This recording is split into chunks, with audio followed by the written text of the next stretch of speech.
awal ini, di mana anak mencari karakter yang ada dalam dirinya. Pengertian pada hal ini dapat disimpulkan bahwa bimbingan merupakan proses pemberian bantuan yang dilakukan oleh orang ahli kepada individu bagi anak-anak, remaja maupun dewasa, agar orang yang dibimbing dapat mengenal dirinya, mampu menyesuaikan diri dengan lingkungannya, memanfaatkan kekuatan individu dan sarana yang ada dapat dikembangkan berdasarkan norma-norma yang berlaku, serta mampu menentukan pilihan-pilihan jalan hidup.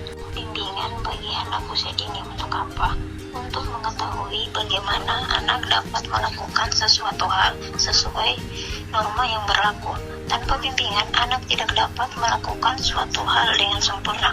Maka dari itu, anak pada usia yang masih dini sangat membutuhkan bimbingan. Dengan bimbingan dari orang tua, ketika di rumah, anak bisa bersosialisasi, anak bisa menyesuaikan diri dengan lingkungannya. Ketika di sekolah, anak sudah mampu menyesuaikan diri dengan lingkungan di sekolah juga. Arti dari konseling. Konseling secara etimologis berasal dari bahasa Latin, yaitu consilium, yang memiliki arti dengan atau bersama yang dirangkai dengan menerima atau memahami.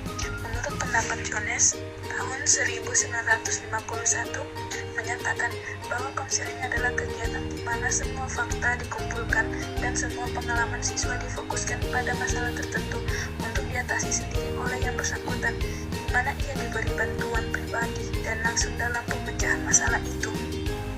Bisa ditarik kesimpulan bahwa konseling merupakan suatu proses bantuan yang diberikan kepada individu yang mengalami kesulitan, bisa dilakukan dengan wawancara secara langsung sehingga masalah dapat dipecahkan. Bimbingan dan konseling merupakan satu kesatuan yang berkeseimbangan yang pada intinya dapat membantu memecahkan masalah dan dapat memberikan bimbingan kepada seseorang yang sedang mendapatkan masalah, sehingga bimbingan dan konseling itu sangat membantu.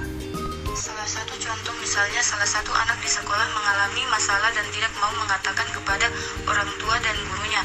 Tingkah anak pun berbeda ketika di sekolah, tidak mau belajar atau bagaimana tanpa sepengetahuan guru sebelum anak mengalaminya, dan ketika ia di rumah bisa saja mogok tidak mau sekolah.